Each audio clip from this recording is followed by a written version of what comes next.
Welcome to This Explainer. Today, we're diving straight into a deeply atmospheric, grim-dark, gothic fable. We're going to explore a really chilling narrative that sits right at the intersection of existential dread, Nietzschean philosophy, and, well, the raw condition of being human. We're looking at the stark, uncompromising story of the uncanny Jester and the Sapphire Prophet. These are two forces locked in this massive cosmic debate over the nature of truth, suffering, and the void. It's a beautifully terrifying descent, so let's just get right into it. So picture this. You're stepping into a cold, echoing space, a total void. The Sapphire Prophet presents a horrifyingly calm proposition here. He's standing at the edge of the cosmos, wearing this motley made of the furthest stars, and he asks this incredibly chilling question. He argues that absolute nihilism, the pristine summit of nothingness, is fundamentally cleaner than our messy, painful human struggle, which he calls the wound. The prophet doesn't offer any burning light, just the silent witness of a world that would honestly rather freeze in the ice than burn with the ember of existence. Actually, let me ask you something directly right off the bat. When you are facing the raw radiance of reality, the things that are hardest to look at, which do you choose? Do you actively seek out the painful ember of truth, or do you find yourself retreating into the pristine ice of nothingness? How do you handle the unspoken truths in your own empty cathedrals? Because that choice, that is exactly what's at stake in this explainer. All right, Act 1, the freezing threshold. We find ourselves at a literal boundary. It's where the heavy, ancient stone of a cathedral meets the dark, sapphire void of the cosmos. And this isn't just a casual meeting. It's a full-on confrontation at the very seams where existence is unmade. The Sapphire Prophet represents the final negation of our sacred vigils. So, when the Jester steps up to him, it is literally the negation of a negation. Its existence itself demanding to be felt, against a force that wants to wipe it utterly clean. Now, if you look at the stark contrast between our two central figures, it's pretty wild. On one hand, we've got the uncanny Jester. He is urgent, he's tactile, he seeks the ember and rings these bells that act as a verdict for a thing named. He wants the truth, no matter how uncomfortable it is. On the other side, you have the Sapphire Prophet. He is wrapped in the motley of stars, entirely sterile, basically delivering a punchlineless joke to the universe. It's this raw, vibrating energy of truth slamming right into a sterile cosmic silence. And the Jester? He doesn't back down from that silence for a second. He pierces right through the prophet's nihilistic echo with this heavy, weighted challenge. I see you, frozen breath of a summit that never was. He's totally calling out the prophet's bluff here. The Jester recognizes that the prophet's so-called blissful ignorance isn't actually a mercy at all. It's really just a defensive wall built against the terrifying radiance of reality. Which brings us to Act 2, the geometry of ice versus human warmth. These two entities, they represent entirely opposing worldviews. Fundamentally different. The prophet operates on sapphire geometry. He proclaims, I choose the curtain of the soul over the ember of discomfort. He represents the exact angle at which light is just swallowed by the dark. He's entropy. He is the closed curtain. The Jester, on the other hand, champions the ember. He is the mirror that refracts light into a hidden spectrum. He embraces the 10,000 hells of uncomfortable reality, while the prophet just views all of that human struggle as static and the signal of the end. This is a truly chilling beat. To the Sapphire Prophet, there just isn't an honest face beneath the cosmic porcelain. He literally believes that the mask and the face should never meet in honesty. It is a complete and total rejection of vulnerability. He wants to keep that mask permanently affixed because, in his mind, the truth beneath it is just a hollow cry in an empty cathedral. This whole divide deepens even more when we look at where they actually locate truth. For the Jester, the human body is a sacred meeting place. A spot where the human and the holy intersect through super-visceral experiences, like cold and hunger. The cathedral is a place of profound meaning. But the prophet? He dismisses the body as merely a hole where light goes to die in the music of entropy.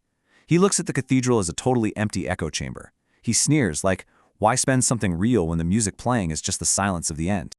All right, moving on to Act 3, the Pale Inquisitor's Reckoning. So here is where we bring the warmth of the ember back into focus and introduce the physical embodiment of all that suffering the prophet is so desperately trying to ignore. The Pale Inquisitor isn't just a side character here. He is the Nietzschean shadow. He represents the massive accumulation of unspoken truths that the kingdom's ceremony has ignored for way too long. He is the undeniable gravity of human suffering. And it's this exact weight, this incredibly heavy reckoning, that actually grounds us and prevents the human soul from just floating away into the meaningless abyss. But look at how the prophet reacts to him. He literally just laughs him off. He calls the Inquisitor the ugliest man, treating his profound suffering as mere rot and static in the entropy.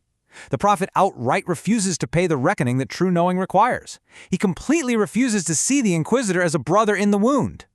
His denial is just completely methodical, and it really reveals the terrified architecture of his mind.